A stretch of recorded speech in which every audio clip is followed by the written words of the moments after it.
How we doing, tribe? Welcome to episode 34 of my podcast, Get Real or Die Trying. Today, I am super blessed to be sitting down virtually with Jeffrey Smith. I first met Jeffrey back in 2012 in Denver, Colorado at a march against Monsanto educational protest where we were both speakers. Jeffrey Smith is a best-selling author. He wrote the book Genetic Roulette, Seeds of Deception. There was a great documentary. That's actually how I learned about Jeffrey Smith originally, called Genetic Roulette, about GMOs. He's a leading scientist and authority on the subjects of GMO. He's traveled the whole world. He's given thousands of lectures and educated people on GMOs. He's really responsible, I think, for the awakening and awareness of the dangers of GMO. More recently, he has started a new talk series called The Magnificent New Normal, which we're going to talk about today, which I'm excited to hear about. And he is the founder and director of the Institute for Responsible Technology. So this guy's got a lot going on, and he's had a life of activism and dedication to spreading the good word. So let's sit down and learn from my man, Jeff. Nothing you do matters unless what you do matters. I'm Amadon, DellErba, and this is Get Real or Die Trying.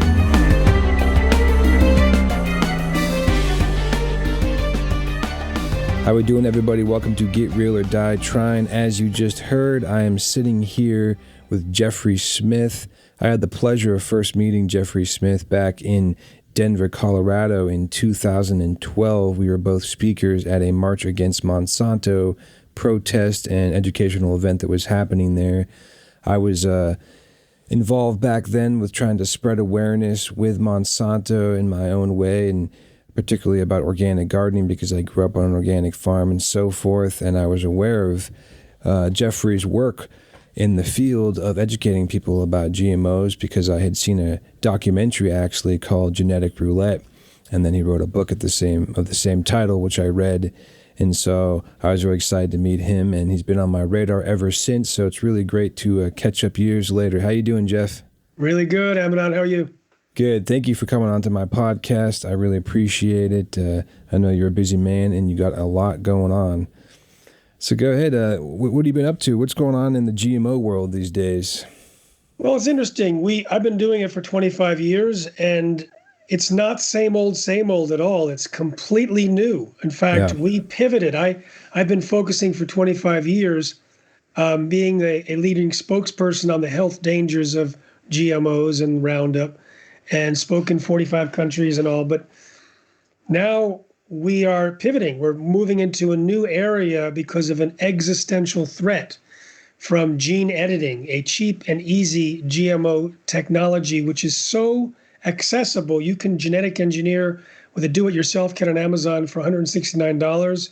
You can create new organisms, vast amounts, just by getting a small, cheap laboratory.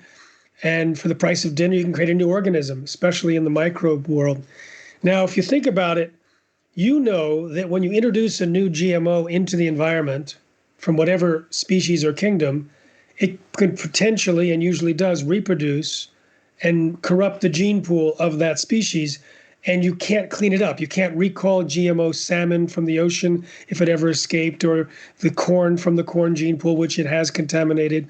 They've released genetically engineered mosquitoes, which altered the gene pool in the countries where that was released. Now, when you add to that the fact that genetic engineering, including gene editing, is an unpredictable science, and the most common result is surprise side effects, now you have a combination for disaster where you're putting accident-prone technology into the gene pool forever. And you're giving the opportunity to thousands, hundreds of thousands, ultimately millions of people to introduce hundreds of thousands or millions of new species into the ecosystem. And so we're looking at the possibility of this generation replacing nature so that all future generations do not inherit the products of the billions of years of evolution, but instead inherit products of laboratories using a technology that's prone to side effects. It's pretty scary. So we've shifted to a protectnaturenow.com platform, and the first thing we're going to try and protect is the global microbiome. the microbes and viruses around the planet, which actually are mission critical for human health, animal health, plant health, and ecosystem health. And because we know from the pandemic, you release a virus that goes around the world and wreaks havoc, microbes have that capacity. And if you release a well-meaning microbe in one location, it can circle the globe and wreak havoc. And we have a film now coming out called Don't Let the Gene Out of the Bottle. The trailer is at protectnaturenow.com, where we highlight a couple of bacteria that were nearly released that could have been cataclysmic. Wow, it's fascinating. You know, when you're talking about this, I'm just thinking about this kind of David and Goliath battle that we had with Monsanto and educating people, because back then the battle was just simply educating people. That people had no idea, that their food was being modified, and that worked, and people got educated, and actually it worked better than I think some people thought it would, and they stopped buying the products, and the awareness really took over to the point where Monsanto changed their name. They got bought by Bayer. They tried to hide things. I don't know exactly what's going on now. They're just Bayer, but I think now, like you're saying, the approach in the battle is different. It's not so much about education. Now it's about this massive battle about keeping them from permanently destroying these natural biomes like you're talking about, which is it's pretty serious stuff. And to me, it's like it's pretty amazing that people think they can play God, because that's what they're doing. Like they think they can actually mess with billions of years of natural evolution. It's like, it's crazy. You're right. And what's happened in terms of the education aspect is that 48% of the global population believe that GMO foods are unsafe, 51% in the United States. We have more people than we need in order to drive GMOs out of the food marketplace. That's happening. Now, as far as what is the tactic to try and stop the corruption of the global microbiome and ecosystem collapse, we need government regulations. We didn't need government regulations when we were training people to eat non-GMO, because the governments could be pro-GMO, pro-Monsanto, and if no one's going to buy it, the farmers aren't going to grow it, and the demise of the industry follows. But our decisions in the supermarket is not going to stop the introduction of genetically modified microbes or insects or trees or birds, etc. And so we need to lock it down on the level of legislation, regulation, international treaty, but we can't just stop there, because I know personally from my own experience that laws and regulations change with new regimes. I was flown to Poland by the government years ago to give a press conference with their Minister of Environment, praising the country's non-GMO stand, which was quite strong. A week later, a new government was voted into place that was pro-GMO. I contacted ministers in Thailand, urging them not to allow outdoor release of GMOs in field trials. They did not allow it until 10 days later, when a new government came into play and took over and said yes. So we realized that although we need to move the hand of government, we need to embed this message into the collective. So we want it to be part of curriculum. We want it to be part of scientific association policy, institutional review board policy. We want it to be well understood by thought leaders. We want it to be on documentaries, TV shows. You see, we've come to the inevitable time in human history where we can easily redirect the streams of evolution for all time, causing permanent, irreversible damage. And with this new technology comes a new responsibility for humanity.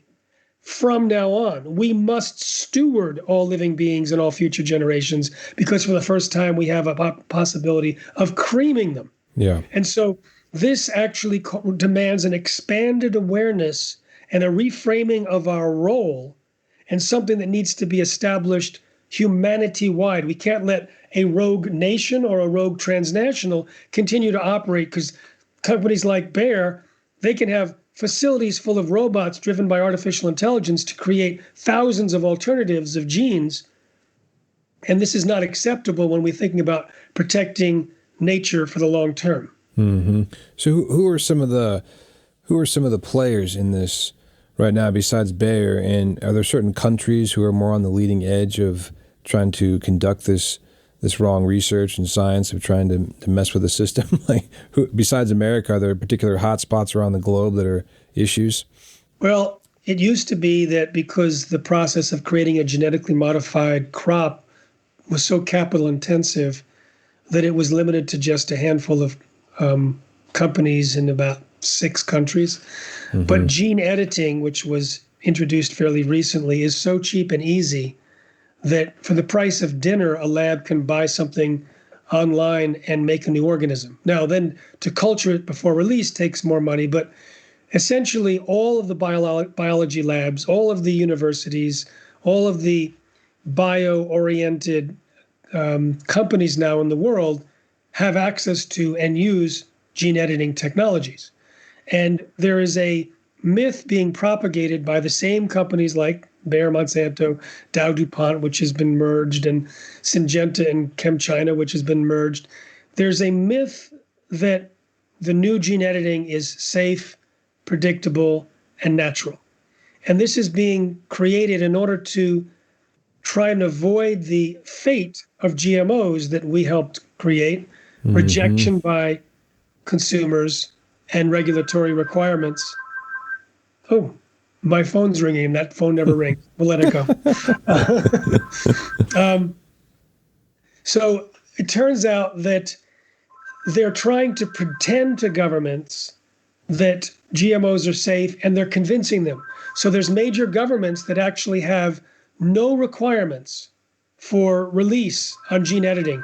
In the USDA, there was a company that gene edited mushrooms. There's companies that gene edited several other things. They sent a letter to the USDA saying, "You don't have to regulate us, do you?" And the USDA said, "Nope, because you're gene edited, we don't have to touch it." The FDA doesn't have to touch it because they don't have any regulatory requirements. The EPA doesn't have to touch it because they only look at a narrow number of GMOs. And so essentially, no one in the US government has to pay any attention if it's gene edited with certain parameters. And that means that it's a Wild West creating releases that can travel like COVID-19 virus, affect the world like that, and no one is saying stop. So that's why we're stepping up to create a new global movement.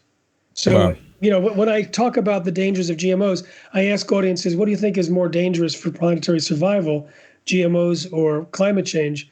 Most people, GMOs, which was shocking to me when I first asked the question. Even at climate change organizations, even at climate change conferences, GMOs are recognized by the majority as equal to or greater rather than equal to or less.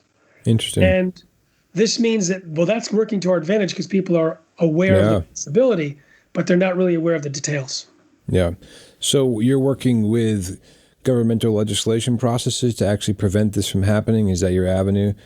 You're going to have to get in and start protecting it by law from these scientists, That's quite a process. On all levels of government, international, national, we need to bring it up and also educate people. So if people go to protectnaturenow.com, you can watch the trailer to the film, which talks about a particular microbe that could have theoretically ended terrestrial plant life. Jeez. And it was 2 weeks away from being released. It's quite a story. Wow. There's another one that could have altered weather patterns. So these are in the 16-minute film, which we're going to release in April, we believe, but the trailer is out now. And we're looking to get hundreds or thousands of organizations participating in the distribution of information because it affects all living beings, all future generations, health, nature, rights, ecosystems, future children, etc. Well, thanks for your work there. I'm sure my audience will definitely be checking out Protect Nature and your website and your video there. I'm looking forward to watching that myself. Before I move on from that concept, is there any updates of what's going on with the privatization and patenting of seeds? I know for me, that was something that really got me fired up early on, back when we first met in 2012, and learning about what these poor farmers went through when Monsanto's private seeds blew into their field, and all of a sudden they're getting sued by Monsanto and losing everything. And that level of injustice just, made my blood boil. That's why I wanted to educate as many people as possible. And like I said, growing up farming myself and understanding beyond just the beauty of farming, to me, there's a sacredness in a seed. The concept of what a seed represents is almost infinite possibility. Inside one tiny seed is generations. And it's not owned by anybody except for the person who harvests from the plant and plants it. And that level of privatization is almost like an assault on our God-given rights as human beings. And what's going on in the world with that is it's kind of dieted down, obviously, in the mainstream news. You don't really hear about it in the fight there, but I know it's still happening, and to a degree, but I haven't been caught up in that lately. Yeah, you're asking an important point. To catch people up, they wanted to create genetically engineered crops that produced sterile offspring.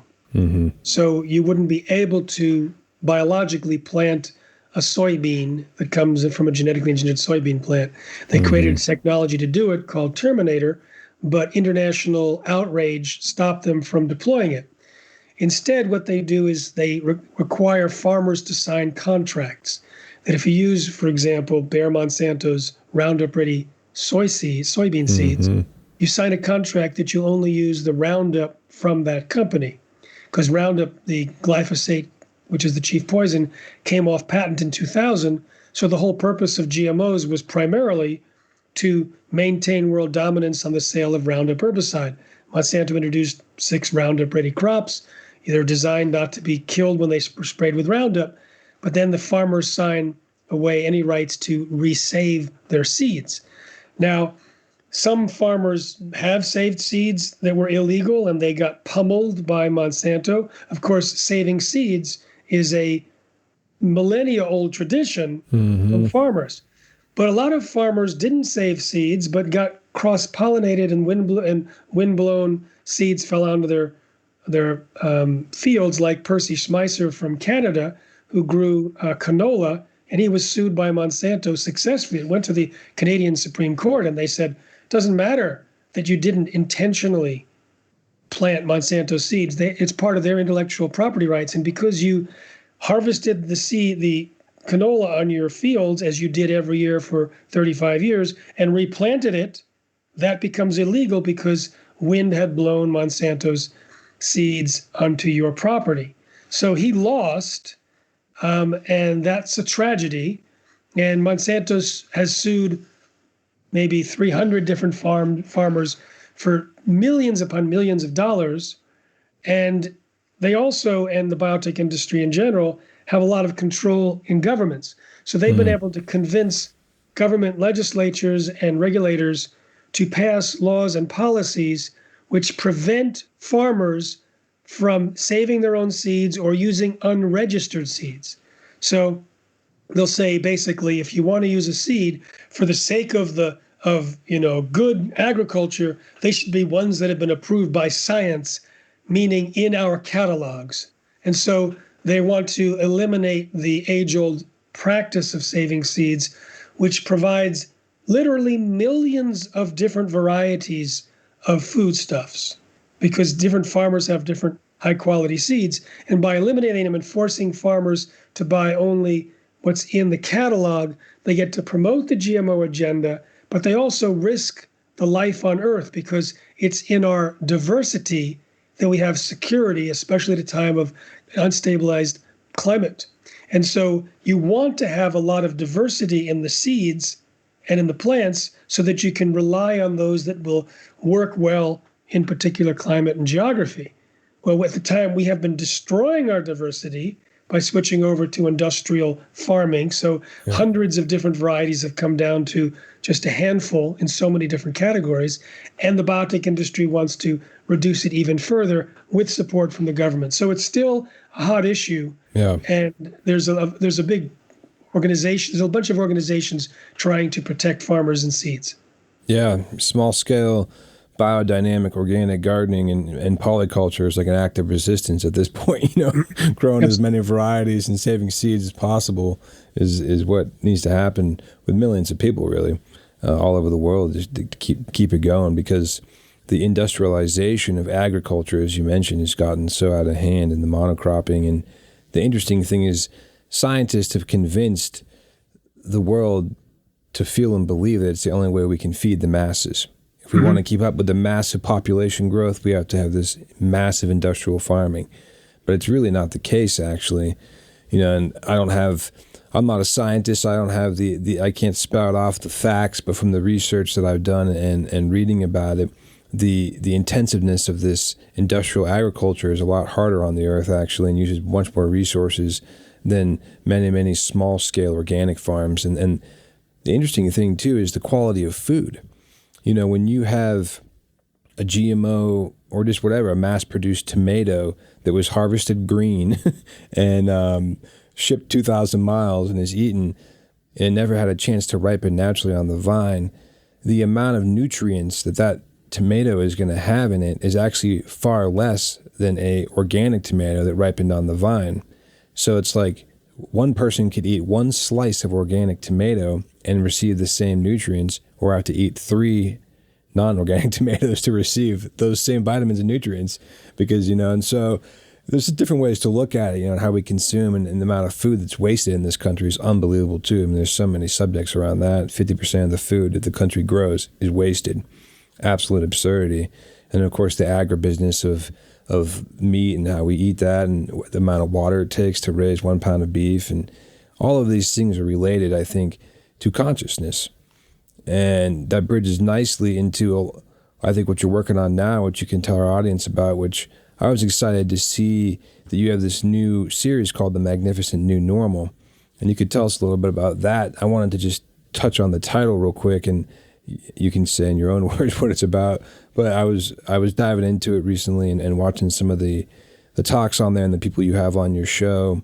And I love how the title is a play on what we're dealing with right now in the pandemic and the global situation.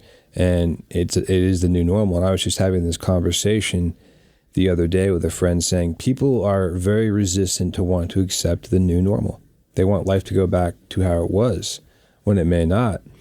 And accepting the new normal is a consciousness shift. And then taking it further, besides just accepting it, being happy about it, and seeing it as a magnificent thing and a catalyst for change and launching into a new way of thinking and approaching and doing things in life is really a beautiful thing. And so it looks like your show is kind of all about that from my interpretation. I haven't had time to watch all of the videos and all the guests on your new show, but let's talk about that for a little bit, and you can tell everybody about that. Sure. I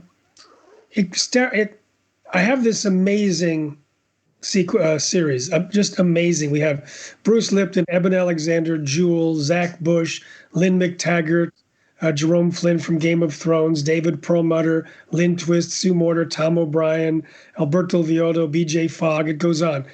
And why did I pull these people together? Early in the pandemic, I asked a number of people, what have you noticed that's new in you? Perhaps I asked people, what's the best thing you've noticed about the pandemic? No matter how I worded the question, everyone was talking about how they were ready to make a change in their life because they either came to a place of stillness and quiet in the pandemic pause that they hadn't had before and said, I'm not going to go back to the rat race that I had before, or they learned how much they had cherished something that they gave up and they were not going to go back and take it for granted anymore. Everyone was using the contrasting lifestyle and restrictions as a way to say, I need to do things differently. Now, as an activist working for 25 years, I've been aware that when someone says, okay, I'm ready to make a change, that's a significant moment in the process of transformation. And it harkens back to a lecture I heard with a spiritual person and a scientist.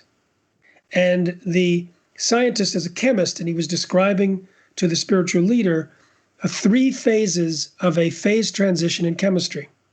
And if you've seen it, the graph just moves along in horizontal, nothing happens, then it shoots up to a higher level, and then it moves along in a parallel slope again.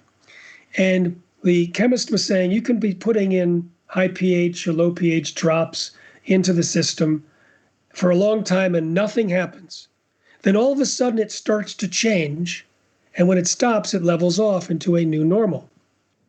During the time of the phase transition, when it is changing, that is when the quality of the drops makes a difference. The quality of the drops in the beginning make no difference in the beginning or the end. It's during the phase transition that the quality determines the success of the transformation. Mm-hmm. So as an activist, I see a three-phase thing in convincing a person or a country or an institution to make a change. You work really hard giving one set of information about why GMOs and Roundup are dangerous, and they say, okay, we will phase out GMOs and we'll switch to organic, whether it's an individual or an institution. And then they'll say, how? When they say how, a new quality of information has to come in, which makes it possible, practical, and easy for them to make that transformation. They establish new habits, and then you're not going to get another chance for quite some time. The process of giving that new information is so critical, and the timing. It's like, and that's what, it's right from the time that someone said, I want to make a change. So the pandemic did the heavy lifting. It made individuals say, I want to make a change. Being a student of consciousness, I know you saw the interview with Bruce Lipton. He has some powerful science talking about how consciousness is a field. Mm-hmm. And Lynn McTaggart talks about the field, the intention experiments, how you can influence the field. And Bob Roth, who's an expert at transcendental meditation, talks about these collective transformations of society through group practice of meditation. I've been aware that consciousness is a shared phenomenon. It's not linear. It's not local.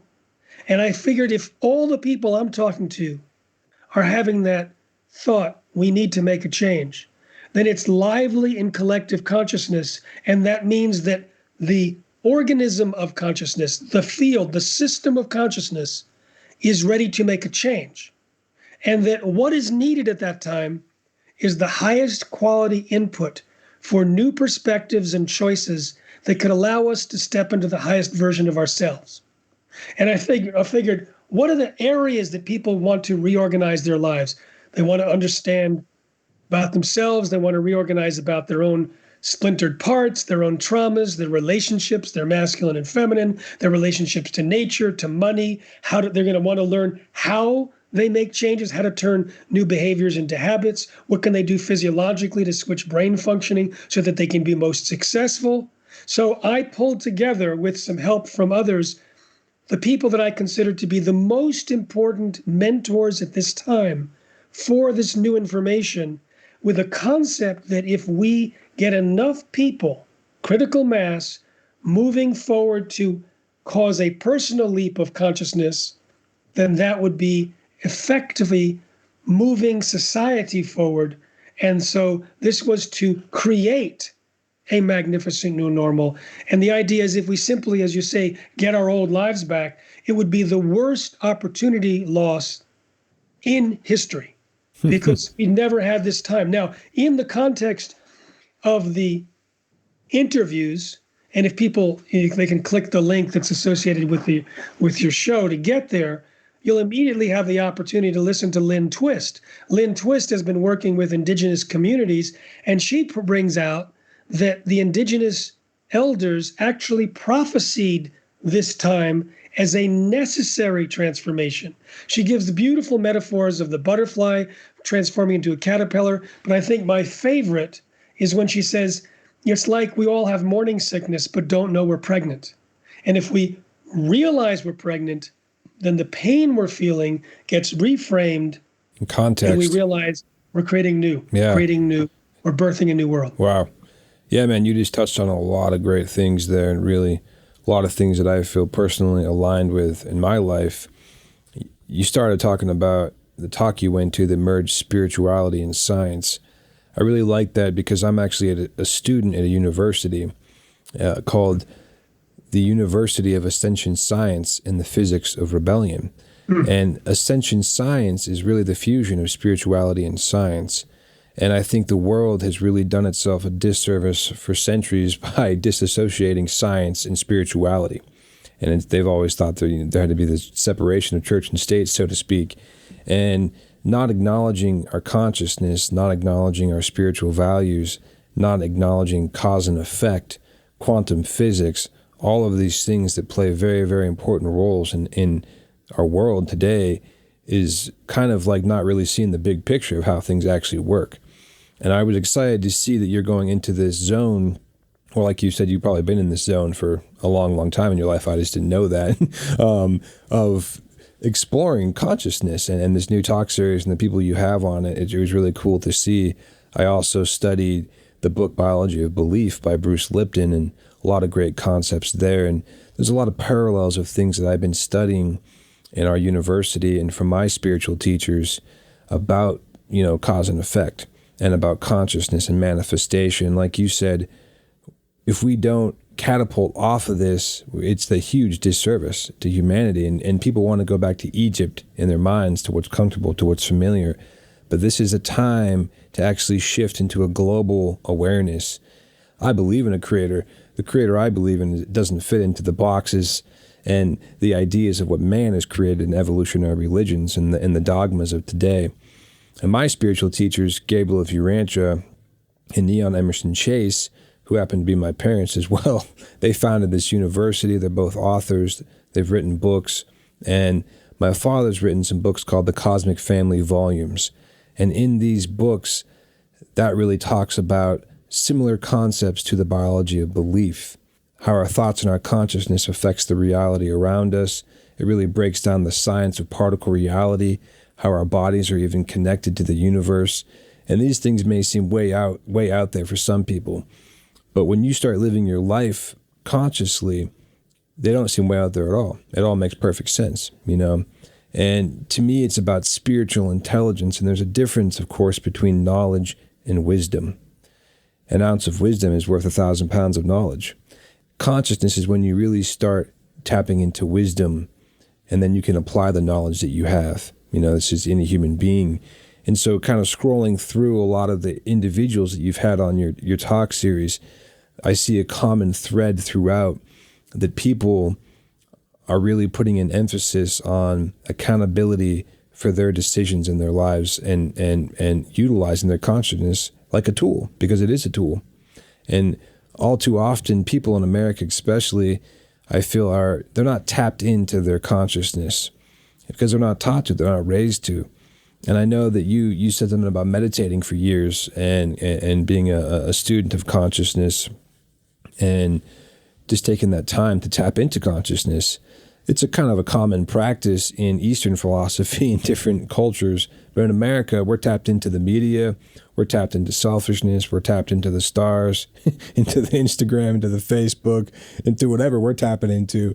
We're not pulling in consciousness. And we're certainly not pulling in divine information from the Creator, whether someone believes in the Creator or not. The universe is certainly intelligent. And when people say, oh, the universe gave it to me, well, they're right, but the universe is created. And the universe is highly orchestrated and highly intelligent because there's a personality creator behind it. That's just my belief. But whether someone believes that or not, we both believe that the universe is intelligent. And so these are interesting gaps that we can make here. And one thing you talked about too, just look at my notes here. Oh, you mentioned the indigenous and the woman, right. Yeah, and that and the prophecies and the times that we're in. And I totally agree with that we are in what I call and my teachers call the purification times. And not only has it been indigenous elders for years who prophesize this, the Hopi have, different indigenous South American cultures have. It's actually in Nostradamus and in Scripture. There's all these different prophecies throughout cultures and spiritual belief systems that talk about pretty much the time that we're in right now. And everybody has a different interpretation of what that means and what that time is. And if it's just going to be a human-caused global consciousness shift, or if it means something else is happening. My spiritual teachers, Gabriel of Urantia, he talks about the return of Jesus. Now that Jesus, though, is very, very different than the Jesus that most people understand. This is the cosmic vast Jesus, which some people would be more familiar with Christ consciousness, but the cosmic Christ. I say cosmic because he's much bigger than our understanding of the Bible Jesus. He's an ascended soul master. He's a creator son of the universal Father, of God, one of many, many creator sons. That's a big subject. But whatever it all, at the end of the day, the great thing is it doesn't actually even matter that we may not believe the same thing, because our bodies are innately, and our consciousness is tapping into the recognition that these times are happening. We may not know exactly what's going to happen, but we can agree upon something is going to happen.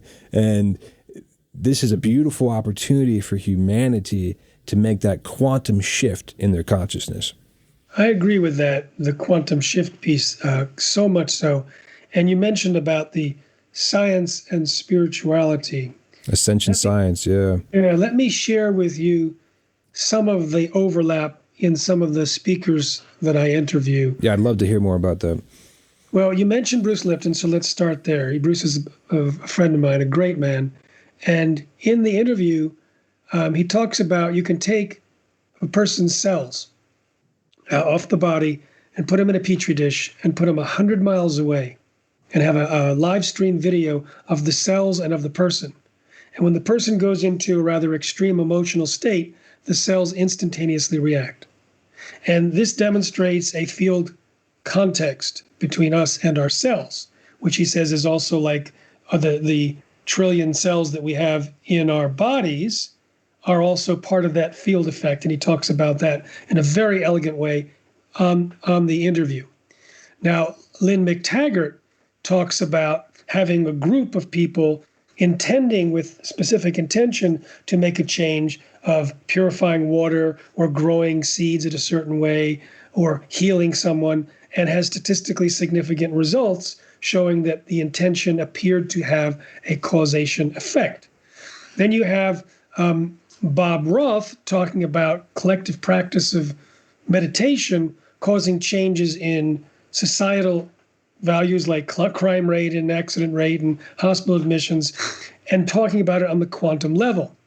Now you have the physiological side where you have people like David Perlmutter, who talks about shifting to the prefrontal cortex from the amygdala. He wrote a book with Alberto Villoldo at one point, and he talks about going from Homo sapien to Homo luminous and talks about the 4 areas of the brain and moving into that from a physiological standpoint. Then we have Eben Alexander, who was a neuroscientist who had the most famous near-death experience on the planet.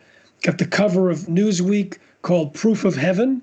And he talks about at a time when his brain was dead and was not allowed to, from a physiological, theoretical standpoint, have a thought, he was having the most glorious experience of his life in a field of unity and love with a whole society of beings, and came back to report on it.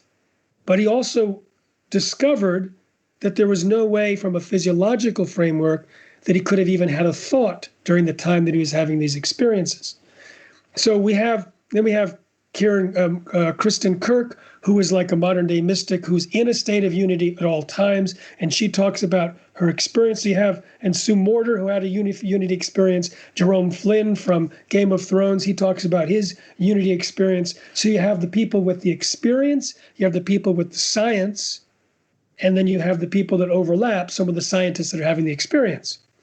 And so the fact that consciousness is a field is one of the recurring themes. The fact that you can influence the field with human consciousness is another. The fact that there's a movement from the more classical expression of physics like billiard ball, Newtonian, to quantum field in our expression of evolution of consciousness is another theme covered by many, many of the speakers. And then there's what happens when you leap forward in consciousness. So Holly Woods talks about a very profound series of stages of consciousness and said she describes how, from her observation, humanity actually jumped a stage since entering the pandemic, and described some of the changes that she was seeing in the data and the news, and that it's still happening. Others talk about balancing the masculine and feminine. Others talked about shifting the relationship with nature. So many different ways that the shift of consciousness and evolution manifests. Now, what happens is there's so much information in these interviews. There's 30 available all at once and another 10 plus more for people that want to buy the whole package. There's so much information that when you purchase, when you sign up, which is free, when you sign up for the registration, there's a video from me that says, how do you get the most out of this? And we have 7 ways to do that. And one is not to try to write everything down and absorb it all and run it like it's a quiz, because we're all starting from a different place. And my edge of evolution may be different than your edge of evolution. And what you resonate with as your gem of wisdom, you'll feel in your own way. And I'll feel a different gem and a different to-do list and a different thing that calls to me. So I talk about how to listen to these using a journal to get an idea of what is the message for us. That's why you can listen to the same thing, a week later, a year later, 10 years later, and it's as if it's a completely different series. But we ran this originally as a 40-day and 40-night program with 1 life-transforming interview per day in the fall as a beta test. People loved it. One person said, quote, the most uplifting summit I've ever come across. Another person said, quote, in my 73 years of life, this was by far the most magnificent series of talks I've ever been a part of. Another person wrote, quote, it's among the most enjoyable, informative, and transformational presentations I've ever participated in. So those people say they were looking forward each day to the next interview, and I wanted it to be very, very easy so people didn't have a fear of missing out. They didn't have to try and stuff everything into one day. But some people actually wanted more than 1 per day. They wanted a retreat style. They wanted to binge on consciousness. And so we put it as a week-long program that's happening right now. And you can go to that link to Catching a Magnificent New Normal. And so I recommend, if you wanted to do it for 20 days or 40 days or whatever, it's a low-cost program. Just purchase it and set it up so that you create the speed of assimilation, of listening, of absorption and integration that works for you. And in addition to the people who master content, there's people who master process, like B.J. Fogg from Stanford, who wrote the book Tiny Habits.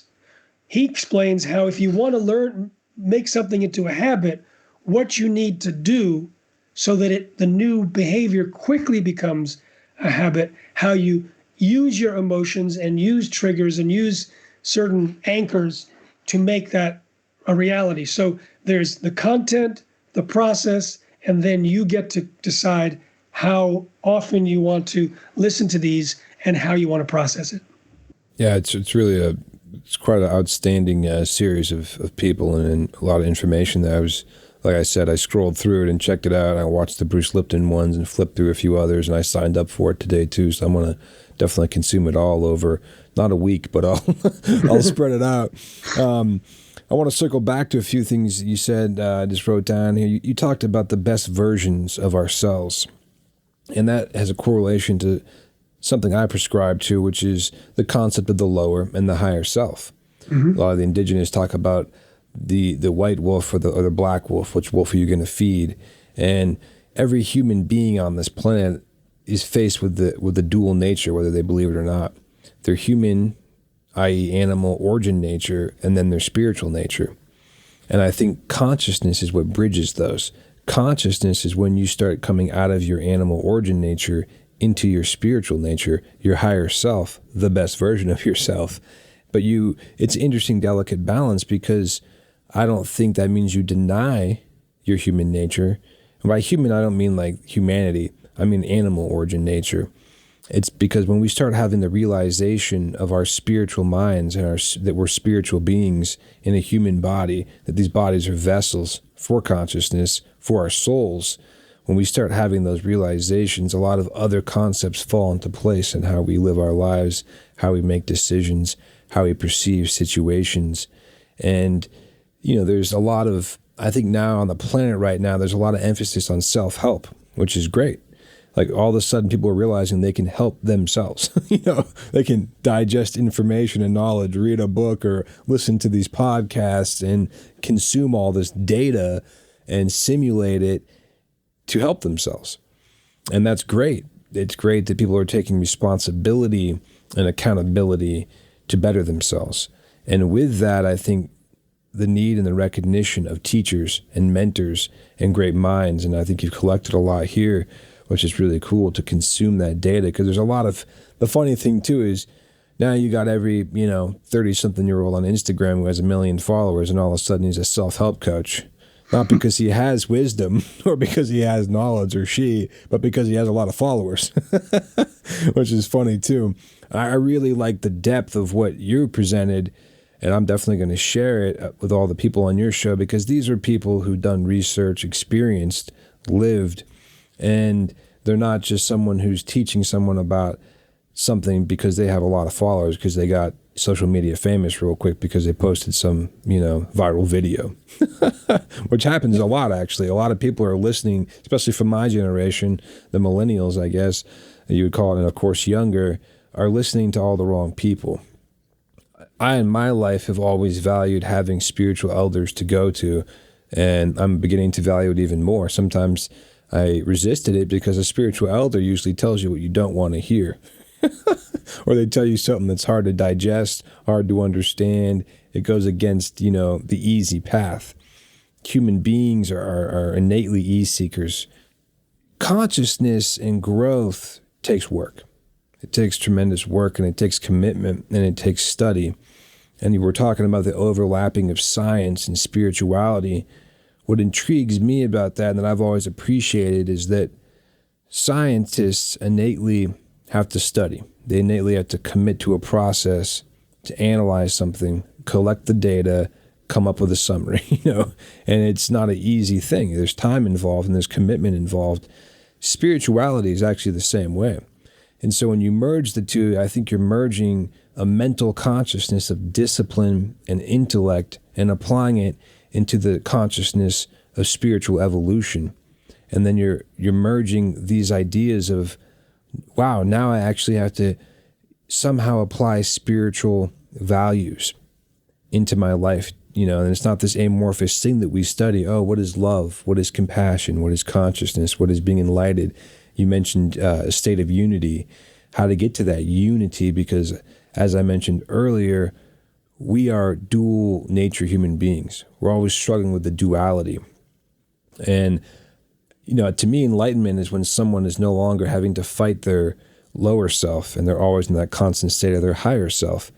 But I don't think there's as many people as we may believe on the planet who are in that state. That's like an ascended master, level. I think there's spiritual teachers and elders who are in that state more than a lot of people, but every human being has to battle that and come into that state of unity. But when we start applying spiritual values into our lives, just as we would apply a scientific value into our lives, because we understand that it's a fact and that it works, and if you boil water to 210 degrees, it's boiling. It's a fact. We live our life like that. We boil the water, we cook things with it, and we just do it because it was discovered and it's just innate within us. We can actually do the same thing with spiritual values and practices that are proven, and that to me is like the field of discovering consciousness. That's the field of applying that, and it's the difficult thing to then apply consciousness in our daily lives, because we can get intellectually and spiritually stimulated by reading and seeing and hearing, but then how do we go out in our day-to-day and apply consciousness? And my spiritual teachers have always talked about distilling it down to just being a good person. But what does that mean? Well, for all of us, you could be at a stoplight and someone comes up behind you and is honking on the horn, and you want to flip them off and tell them to go F themselves, and in that moment, there's a synapse and a whole situation happens in the brain and the heart and the mind where you can then exercise self-mastery and consciousness to prevent you from flipping that person off. Now, that seems like a really simple and trite example, but I think that it's a simple example that is effective, because in those milliseconds of deciding if you're going to get out and flip that person off too and respond with good or evil, it's those moments that you exercise consciousness because you placed value on consciousness. So what I'm getting at is that a human being has to place value on something to use it. We place value on the nice car, we place value on money, we place value on the big house, we place value on all these external material things that bring us temporal moments of supposed happiness. But when we start placing the value on the deeper consciousness and the deeper spiritual things, that's when the consciousness and the quantum shift can happen that you're talking about. And Bruce Lipton touches on this in his Biology of Belief. And one of the things he said in your video with him is that he says, people have power in community. And he was talking about the pandemic and the separation and social distancing and all that, and how we lose our connection and how devastating that is to human nature and spiritual nature. And, you know, myself, I live in community, and I was raised in a community with people from all over the world, an actual, literal, intentional, spiritual community. And so I know what that's like to be surrounded by many souls and kindred spirits and be on the same collective consciousness wavelength. It's a powerful thing. And so I can relate to your excitement about a global consciousness quantum shift happening, and that it is possible, because I can see what it can do with just 100 minds all united in their consciousness. And Bruce Lipton also talked about, these are just a couple notes thrown around for our audience to hear when they check out your show, but he said that a test went on where 80 to 90% of people did not pass a test about loving themselves. And that stood out to me in a good way, like they feel poorly about themselves. And in this world right now, the media, the information that we consume, and the rhetoric from the people that people are wrongly paying attention to is that we're not good enough. Nothing's good enough. You're not good looking enough. You're not smart enough. You don't make enough money. You're not this. You're never good enough. What that does is when you have a disempowered person, there is no consciousness. And so we have millions of disempowered people, especially in this country, because we're chasing this illusion of an American dream. We're chasing this illusion of what success and happiness is, when success and happiness is actually conquering the next moment with love and compassion and consciousness. And most importantly, being in the Creator's will for whatever it is for you to do with your life. And so chasing happiness in the material world is something that I think your series will help people to realize, and if they start watching and learning about these things, that their happiness isn't coming from the next car or the next purse they buy or the next whatever. Their happiness is coming from a state of consciousness, and a state of consciousness is ultimately controlled by our own selves, how we perceive things, the situations we're in. And so, you know, Man's Search for Meaning, that book, Viktor Frankl, he talks about that quite a bit. I mean, this man is in a concentration camp in the most dire circumstances, and the power of the mind and consciousness to shift his perspective and actually find joy even in times in that circumstance is just absolutely remarkable. And it's a good reminder, because I just read that book again for all of us, because I think most Western people are spoiled, and we don't really have a sense of reality that's actually accurate compared to most of the world. So I ask every single person I interview 5 questions, first 2 up front and then the last 3 at the end. And the first question is, what's your vision for a post-pandemic civilization?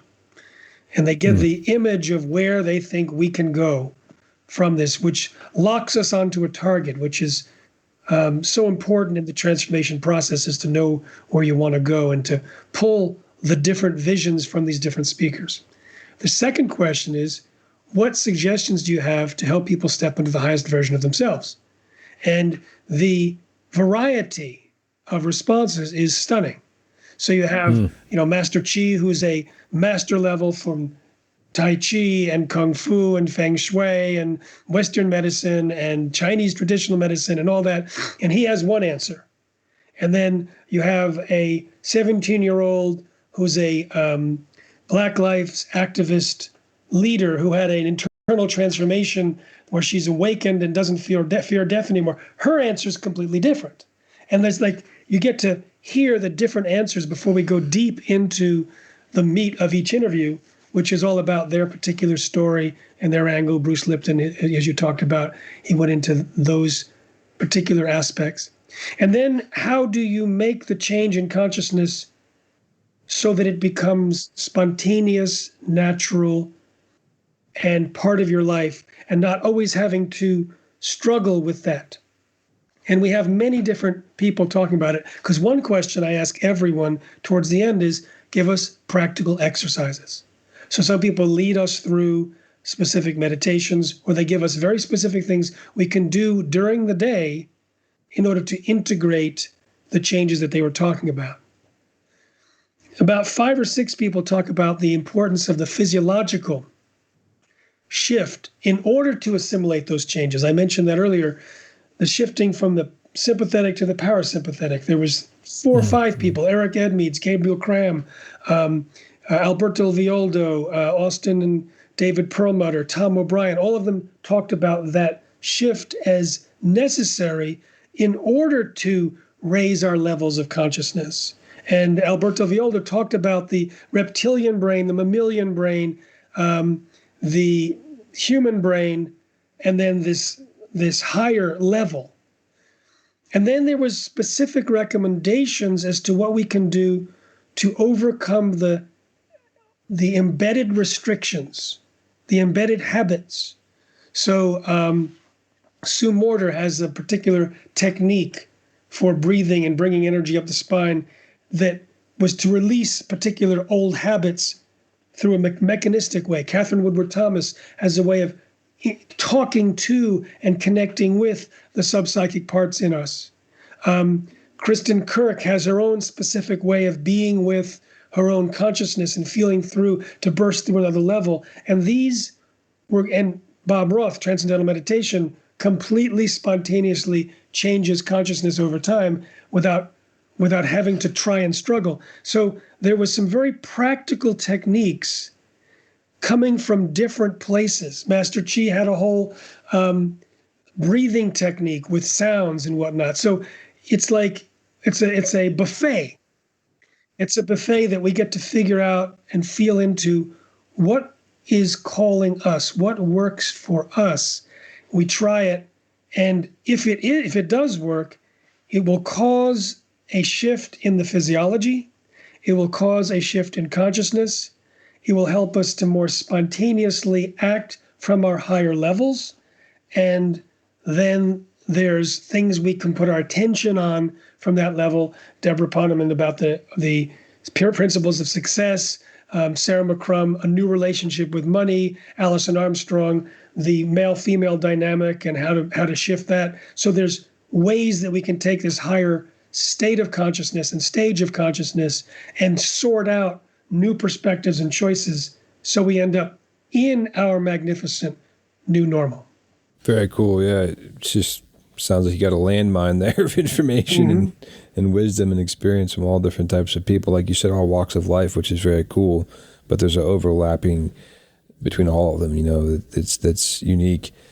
So how did you come up with this idea? And were you kind of locked up in your house a year ago during the pandemic, and you're like, what's going on here? And Well, it actually was asking these people, what are you noticing for the pandemic? Yeah. And hearing everyone talk about the need to make a change.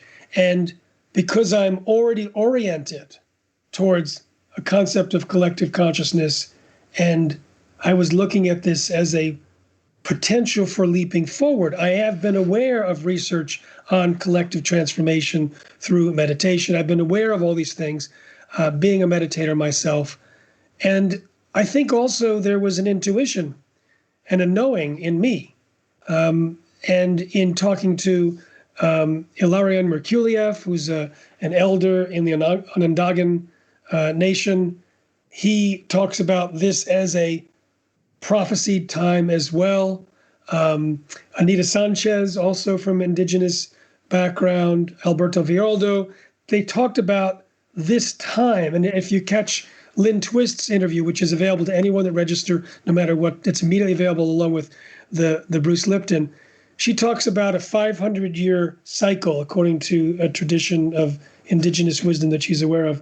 And that from about 1492 till about 1992 was 500 years, which was marked by dominance and darkness.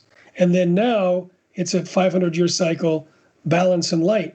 But in the first 2 or 3 decades, there needs to be a change, because what happens is there's the eagle and the condor people. The eagle is the Western side, where they've by this time achieved the highest level of advancement of the mind, but they are not connected to the heart, and they need a connection to the heart and indigenous wisdom to survive. And then there's the condor people, who are deeply at the epitome of their connection to the heart and indigeneity, but are not as effective in the mind. The two need each other to survive, and that's the coming together at this time of the masculine, feminine, of the heart and the mind. But during the first 20 or 30 years of this 500-year cycle, Earth steps up to humble the eagle people to realize, so they understand the role of Earth. So weather issues, pandemic, etc. She gives a whole narrative of what may be happening this time according to indigenous wisdom. And it's fascinating. And we hear a slightly different thing from Ilarion Mikulev, etc. But if this is in fact a time of transformation, if it is, as Lynn talked about and as Ilarion talked about, something that our souls prayed into existence so that our society would not be careening off a cliff, but actually changing, as Bruce Lipton and Lynn Twist talk about, if we're actually entered a cocoon, and the cocoon physiological transformation from a caterpillar to a butterfly requires, as Lynn Twist talks about, the imaginal cells waking up and gathering together and causing the orchestration from one to the other. And as Ilarion Mikulev said, Lynn Twist said, if you're listening to this series, you are an imaginal cell, and you have a job to do. And Ilarion Mikulev said, yes, I see that you are one that's supposed to be doing this. And Master Chi said, yeah, he told me I was in 5 months of silence. And they told me about your thing. And I talked to God, and he said, oh yeah, we should. He came out of silence to give the interview, then went back into silence for another month. There was a sense that we may be onto something big. And we're tracking something that's in the fabric of consciousness itself. Mm-hmm. So if we're right, then it wasn't necessarily me independently away from everything coming up with this idea alone. It may have been a tugging of collective consciousness. And I happen to be in a good position to pull this off because I've been speaking and traveling the world for 25 years. I know many of these people. I understand the consciousness dynamic. And I had the time to invest, to put in the dozens and dozens and hundreds of hours of interviews and research to create this. And from what people have said when we ran the beta test in the fall, it worked. Yeah. So I have to say, I can tell you what the mechanics were of how I thought about it, but I think it's probably deeper. Yeah, it always is. Yeah, yeah, that's the cool thing. Anything that's beautiful like that is a divinely led thing that goes quite deep, and we're vessels for that information. What's exciting for me is when scientists come into spirituality, and I've always often wondered what is that thing in the middle of that gap that makes it really hard for scientists to come into spirituality.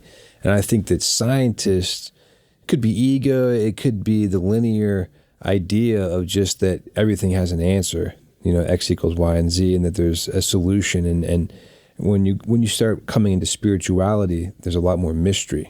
There's a lot more. Yeah, the interview with Eben Alexander was perfect because he was a neuroscientist who was not spiritual, and he lands in this most spiritual landscape, which he describes in the interview. Yeah. And he becomes now a babe in the woods in a completely new area, scared of what people are going to say if he speaks about his truth. Yeah. He turns out he has now a partner who is more advanced in the spiritual world, and she has been helping him for these last 7 years step in, stabilize, and magnify his experience. But he talks about that one of the reasons why society is stuck is that science has tried to deny the connectedness of all things. Mm-hmm. And he was an example of how that worked. Absolutely. That's a big one right there. And that we're not even there's the connectedness of all things on the planet, but even bigger than that, there's the connectedness to the universe and to the creator. And there's the indigenous have had those teachings for a long time. They realize that. And the cool thing about indigenous elders, from my experience, is that they have a very earthing, grounding science and spiritual concept of and respect for Mother Earth and the nature and the earth and cause and effect. But at the same time, they actually do have a cosmic connection to the universe. And it kind of sometimes get lost in the more popular teachings of a lot of Native American or different indigenous elders, but they're really cosmic, in their understanding. And the Hopi had that in their prophecy too, that was really quite cool. And realizing that the Hopis believe that they come from the stars, from different planets, and that we're here on this planet. And so I get excited about harvesting all of these different concepts and information from all these great minds in different walks of life and embracing the mystery. And again, the scientists, I think sometimes throughout time haven't gone into spirituality enough because it's not a linear thing where you can just have the answer. Sometimes there is no answer. Sometimes there's a mystery, and that's okay, But if you're used to having an answer and you're used to talking about the answer and basing all of your decisions off an answer that doesn't exist, it could be an uncomfortable place to go. But I agree with I love the bridging that's happening through all the people on your show. It's very cool. I was talking to Alarin Merkuliev, not only as part of the interview, but also we did a Facebook Live recently about the Magnificent New Normal. And he talked about, he comes from indigenous peoples that have the most densely populated coastline, maybe in the world. And it was up in the Aleutian Islands chain in Alaska. And they did not have any food storage technology. And so he said they survived, and they survived for, millennia, and were not taken over by others. And he said it's because they were in the moment. Yeah. They were present. And being present, there was that wisdom and connection with nature. He talked about seeing an animal as a teacher, how the animal or bird or whatever is in the moment and doesn't need to plan and whatnot, but it becomes part of the synchronistic unfoldment of life. So he talked about that as one of the teachings of the elders of his people, that to learn from nature, to be in the moment, and that the survival turned out to be organized from the knowing of the people. They didn't need to have food storage technologies. Mm-hmm. It's an interesting example. Yeah, that's really cool. I think there's a parallel in almost every spiritual religion and teaching that I've found about the concept of being in the moment. Yes. Being in the now, being present. And that continuous teaching might be presented slightly different by different people, but it's so true. And I think anxiety right now is at an all-time high in the world and in this country. Nobody knows what's coming, what's going to happen, and we're all anxious. Then everybody's taking drugs for it, and you can't be in the moment. You can't be at peace. When people are constantly in a state of fear and anxiety, which I think 2020 did a wonderful job of causing that to happen, just because of the pandemic and all that went on in politics and the social environment that we found ourselves in. This kind of explosion of uncertainty took place. Not really, actually the whole world, I'm speaking because I live in this country, so I can speak to this country, but it really happened all over the world. But I think when people had a choice then to go into stillness and peace and meditation and coming into that moment and that centeredness, or go into more angst and anxiety and confusion. And I think there's a divide that happened, and that divide that happened on a macro level with the country and politics and Black Lives Matter and White Lives Matter and this and that was kind of a macro version of what was happening in the micro of human beings and consciousness on this in this country, and individuals having that inner battle of where do I turn to right now? Because if you don't turn to the Creator, or you don't turn to whatever your higher power is or your higher consciousness, if people don't believe in the Creator, you have to turn to something. So some people turn to madness, they turn to violence, they turn to drugs, they turn to whatever. To me personally, what's worked in my life is always turning to the Creator and to that divine consciousness that we can all as human beings tap into and find that peace in the moment, find that clarity, find that purpose, and find that stillness, that unity. A lot of people, though, they don't realize that they have access to that to that consciousness. And the amazing thing is but also what happens is, I know I'm kind of going all over the place, but I was thinking about how like there's this whole new thing about being woke, this guy's woke, this person's woke now. And what does that mean that they're woke? Because all of a sudden they finally have a little bit of courage to make a little political statement from their platform to their millions of fans, or they have a little bit of consciousness about this or that subject, and but are they really woke? I mean, have they really tapped into consciousness and spiritual values in their life? Because being educated and being slightly conscious is not being fully conscious. I think the next step for a lot of humanity is the education of a lot of the concepts your speakers on your show are talking about, and a lot of spiritual people are talking about. But I think now people need to start really learning about spiritual values and how to practice them.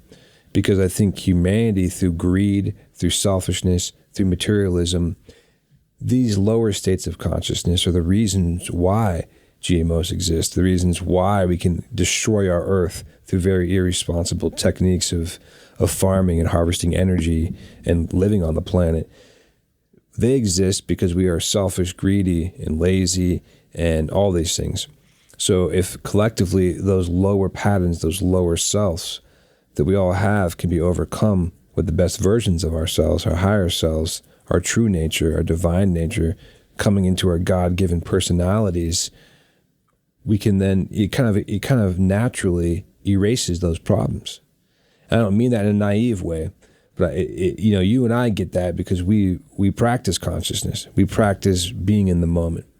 But I think when millions of people start getting that like the problem goes away when you change your consciousness. And that's something that Gabriel, if your answer, my teacher, has been teaching for 25, 30, longer, 40 years, that consciousness dictates reality. And a lot of East Indian Hindu cultures talk about that a lot too. It's a teaching that's, translated in a lot of different ways. And I just love seeing how that teaching gets presented in a different way through different minds. The biology belief is really all about that in different ways. And so that's the time we're in right now on this planet, and that people have a choice to make of what direction they're going to go. And we're still in that choice. You see, just because we're not on lockdown as much and we think we know more about this pandemic, we're still in the stage of where do we go next as a humanity? What decisions do we make? And the thing is, and it boils down to, people have to be willing to change. If they don't want to change themselves in their personal lives and what they're doing and how they're thinking, then nothing's going to change. So each individual has to be willing to change, and change usually means giving up something. It means making sacrifices. It means reinventing yourself, and it means being willing to be uncomfortable. Because oftentimes even when you're learning something like arithmetic, as a kid, I remember my brain hurt. Yeah. I hated math, and like my brain hurt, and it was hard, and it was just hard to learn. It's really the same thing with spiritual concepts. It's hard to learn them, and it's even harder to apply them, because any of us can talk about being loving, kind, and compassionate, and woke. Meanwhile, our actions may be something different. So this podcast is about being. One of the taglines is the pursuit to self-mastery.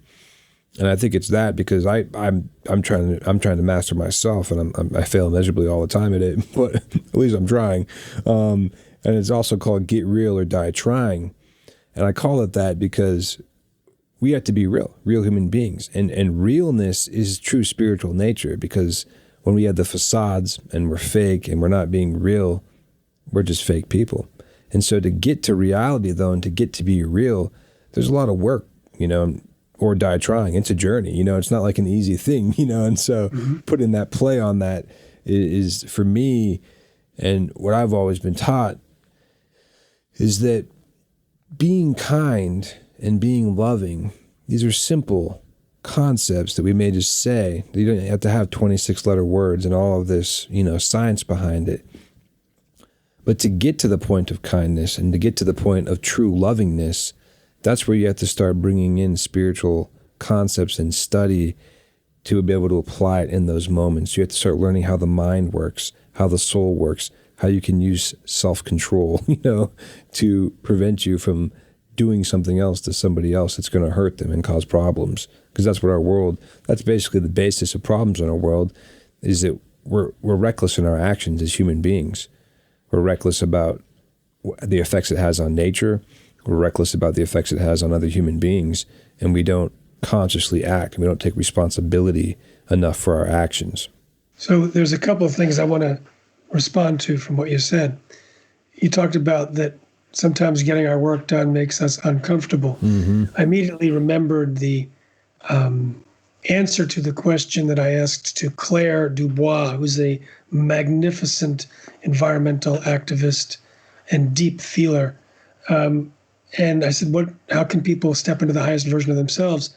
And she said, get more uncomfortable. Mm-hmm. Go into the uncomfortable parts of your body. Go into the things that you've been trying to avoid feeling, because in trying to stay in the comfort zone, we lose our connectivity to nature. We lose our connectivity to the moment. We insulate ourselves.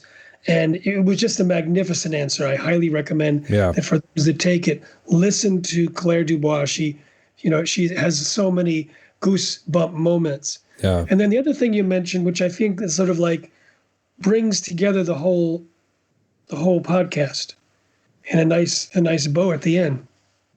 And that is the connection between consciousness and the GMOs.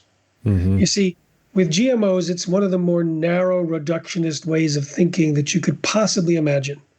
You take this elegant, most highly compactified level of intelligence in biology, the DNA, which we haven't conquered. We don't understand it. It's so absolutely complex and full of intelligence. And we ignore almost everything that we know about it and pretend that it is easy and simple, and that we have mastered the keys to changing traits without hurting anything else. And yet for the last 30 years, whenever we try and venture into genetic engineering, because we're doing it in reductionist thinking, we end up with holistic problems. Things we never thought would go bad are going bad. Similarly, the arrogance to think that we can go in and pretend that we know what's going on and make a change and release an organism and have it be dealt with by all future generations, cursing us for dropping. In other words, like in 1859, when they released 24 rabbits in Australia so that hunters from England could feel better because they could, hunt rabbits. Well, there's no predators there. So by the 1920s, there was over 10 billion rabbits. Not a good idea. So now, that was from one invasive species. Here we have well-meaning scientists wearing the blinders, willing to replace all species or most species in an ecosystem. So the antidote to that, in addition to the general awareness, if we can leap forward and understand the intelligence of nature, honor humans' role in a more humble way, if we can see the unity of consciousness between us and others, and we can act accordingly, that makes our job at the Institute for Responsible Technology, trying to lock this down, so much easier. It's in the can, because now we're dealing with a humanity that gets it, where the consciousness has awoken to the place where humanity understands its role as part of this intelligence of nature, and wouldn't dare go in and mess things up for all future generations. So it turns out that the magnificent new normal talks about a way of transforming consciousness to fulfill the goals of Protect Nature Now. And these are the two things that we've been talking about so far on this podcast. Yeah, no, you summarized it great. I think another word that comes to mind is protecting the sacred, because the evolution is sacred. The seed is sacred. The genetics is sacred. And to think that we can go and mess with it is kind of the same thing as going and mining an open pit mine in a beautiful sacred area and blown into the earth and just messing with it and destroying something that's sacred. And because we think we're getting something else better from it, And so we're ignoring what's there for this illusion of something else. Well, it's not an illusion because it's real. It's there. But is it our right? Is it the right thing to do? And what are the side effects to take from it, Yeah, I just looked up. Matthew Fox was the guy that speaks a lot of the ancient sacred knowledge from Christianity and from the mystics, and weaves it all together in a narrative that's just simply stunning in terms of sacred and also male-female dynamics and Yeah. a number of other things. Yeah. That's very cool. It just sounds like you have just a litany of people on there that have just tremendous knowledge. And the more you talk about it, the more I appreciate it, because it's like, as you're bringing in some of these beautiful concepts, I get to go, oh yeah, that reminds me of, oh yeah, Terry Patton said this, and Will Tuttle, whose PhD was in how to help people open their intuition. It's like, oh yeah, that's another. So many different pieces have come out about this magnificent new normal, inspired by your own thoughts about consciousness, growth, the creator, creation, and being in the present moment. Beautiful, man. So in all of your travels over the years and these people you've interviewed more recently, have you ever come across a book called the Urantia book? I have known about that since the 70s. Yeah. I haven't read it, but I know about it, yeah. Yeah, you should check it out because it's a pretty mind-blowing book. It's over 2,000 pages. The first portion of the book is really about the history of this planet, which the book is referring to this planet as Urantia, so it's kind of called the Earth book. It's about the history of this planet, and amazing. And I think for a scientific, spiritually, intellectually stimulated mind like yours, you would really appreciate it. It talks about evolution. Thank you. But then it also talks about the universe and the master universe and how it's designed and inhabited, and starts talking about celestial beings and the beautiful orchestration from the hierarchy of paradise down. And then the last part of the book is the life and teachings of Jesus. And that scares a lot of people because, unfortunately, on this planet, we've had some pretty bad examples in religion about what Jesus is or was to people. But the cosmic Christ and Jesus Christ Michael of Amadon, of this universe that we find ourselves in, is pretty cool. And he's a lot bigger than what we understand. So check out the book sometime. It's not a book you have to start at the beginning and just read through. The beginning, the forward of the book is the most intense, dense, intellectually hard to understand out of the whole book. And so people read the forward and then they stop. They're like, I'm done with this. Yeah. It's a book that you can just flip through, and I think you'd appreciate especially the science aspect of the origins of this planet and the growth of how we've evolved, because one thing that has always been a conflict is people who really believe in spirituality or religion, they think it's at odds with the concepts of evolution and that we've evolved, and a lot of the things that science presents as fact, and that's true. We have evolved, and the Urantia book talks about that evolution process. It ain't the Big Bang Theory or, that we evolved 2,000 years or whatever people think. We're talking millions of years of evolution and perfect design of our organisms. So it's really cool. Thank you. But lastly, I just wanted to thank you for coming on the show, man, and touch on briefly on one last concept that you brought up that I liked, or maybe I think I read it in your bio, and you were talking about that you've been meditating since 1975. And so I think for me, the way I perceive that is that somewhere along your journey in life, you discovered that there was really tremendous value on individual spiritual growth, not just the attainment of knowledge. Because my understanding of your work over the years has been a lot of intellectual knowledge, fact-finding. This is why GMOs are bad, in different things in your Institute for Responsible Technology. But somewhere, I think, and I'd like to know more about, was it more recent, or has it always been there in the background? But what happened in your life, or when was it that you kind of had the aha moment that met with more spirituality coming into your scientific findings, if you will? Good question. No one has ever asked me that. Yeah, I was curious myself. So I grew up, I was born with it. It was a knowing. There was no doubt whatsoever about the path that humans were on for personal development, self-discovery, attainment. And I was involved with transcendental meditation pretty intensely, living in Fairfield, Iowa for many years, which is the home of Maharishi International University. And when I decided to take on a role as an activist, my book, Seeds of Deception, became the world's best-selling book on the subject. I was traveling around the planet many, many times. I made a conscious decision, knowing the nature of Monsanto, they were the company that was the primary evildoer. They were, if you want to go that way, they were very clearly bending the truth, lying, committing fraud. I mean, we've exposed that. I mean, it's not theoretical. It's right there in black and white.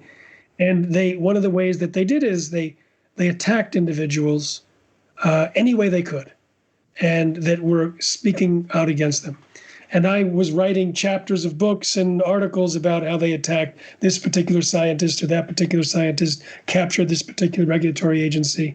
And I knew it was just a matter of time before they'd start attacking me. And of course they did. When my prominence on the scene became large enough, they just put a lot of money in secretly funding so-called scientists to try and attack me. And I realized that I didn't need to tell them that I was a meditator. I didn't need to tell them anything about myself. I'll just focus on the facts, and I won't take a position on anything else, because I want the bar to be as low as possible for people to step on the train to eat non-GMO, to eat organic, to protect themselves and the planet. I don't take a position publicly on politics. I don't take a position publicly on vaccines, on this thing or that thing. I just keep my personal life out of it, because whatever I do say, they are listening. They're listening to this conversation now. They're looking to see if there's anything that they can say to work against me. So they did private investigator analysis of me to look in my life for any skeletons in the closet, and found out that I meditate and dance. And so they tried to use those things against me. And they usually lie about that. And so, like, say, so I chose to, you're right, I gave the impression publicly that I'm focused on science and facts and whatnot. Background is that my practice of meditation was sustaining me energetically as I traveled 6 to 9 months a year for 13 years straight, and gave me the energy and clarity to do the job. But I wasn't talking about that, because anything you say can and will be held against you by Monsanto. So it was always there in the background. Well, that's very cool. And I figured that, because as an activist myself, I know that there's always more in the background that's sustaining one. You have to have something more bigger than yourself to go to, in a practice and a rejuvenation technique. Because anytime you're an activist, you put yourself on the front lines. You're going to take the fire. You're going to get misrepresented. My father's been an activist for his whole life, and he started talk about the merge of the word spiritual again. He started a concept and a movement called the spiritualution, which is the merge of the word spiritual and revolution, or spiritual and evolution, spiritual and solution, a spiritualution movement. And in Magnificent New Normal, Terry Patton and Matthew Fox and others talk about a spiritual activist. So it's very similar concept there. Yeah. And I think when I met you in Denver, I was actually traveling under the banner of the Spiritualution movement and marching in that march. And I had been traveling the whole country, actually, with my comrades, teaching people and educating them about the Spiritualution movement and the need for the marriage of spirituality and activism, and spiritual activism and spiritual revolution and spiritual evolution of the mind, heart, and soul. And it's really not a raising of arms, it's a raising of awareness. And this concept from Gabriel Virantia, he's taught on, but he got misrepresented very early on in his rise, so to speak, because he came against a lot of powerful people. He was an environmentalist.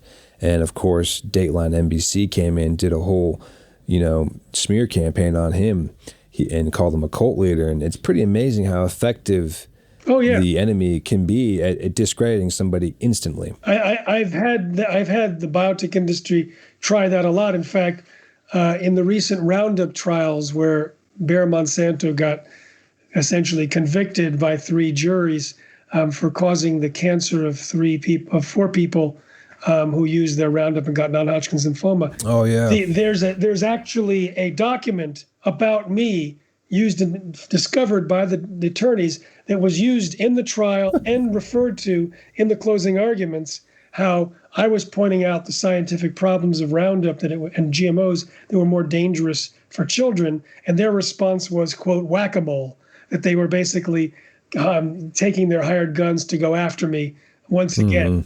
And that discredit you. Yeah, which is what they do. Yeah, it is. And so I'm glad that you talked about your meditation practice, and that's what sustains you for years, because I think anyone who is an activist knows that it's going to take more than a good night's sleep to get up the next day and do it again. So I applaud you for your years of activism and staying true to the course, and the David and the Goliath battle that you've been in, and now a lot of the new work you're doing and your Institute for Responsible Technology. I love the name alone. I think, just educating people, but also when the word responsibility comes in, I always associate that immediately with consciousness, because it's not, responsibility is an action, and it's an action that takes consciousness to do and to apply.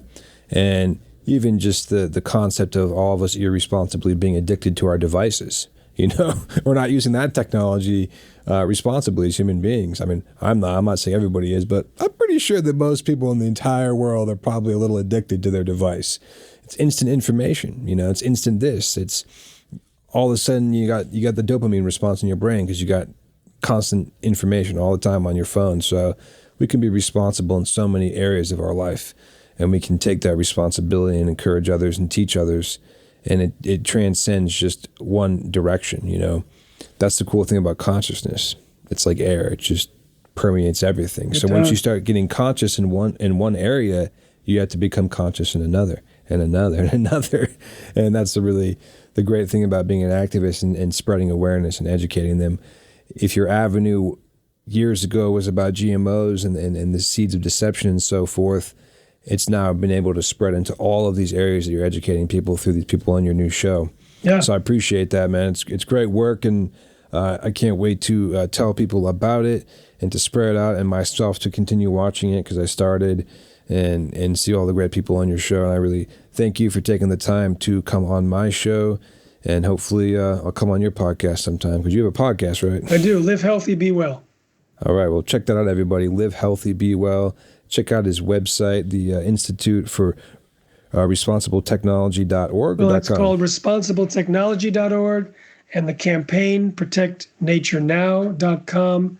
And on your page, next to the podcast, will be the link for A Magnificent New Normal, which is going on right now. There's also an encore weekend. So if you happen to catch the podcast a little late and it looks like it's over, still register, because you'll get those Bruce Lipton and Lynn Twist videos, and then there may be an encore weekend that's right around the corner. Very cool. Thanks a lot, Jeff. It's been great having you on. Hopefully we'll talk again soon. Okay. Have a good one. You too. Check out my website at getrealordieTrying.com.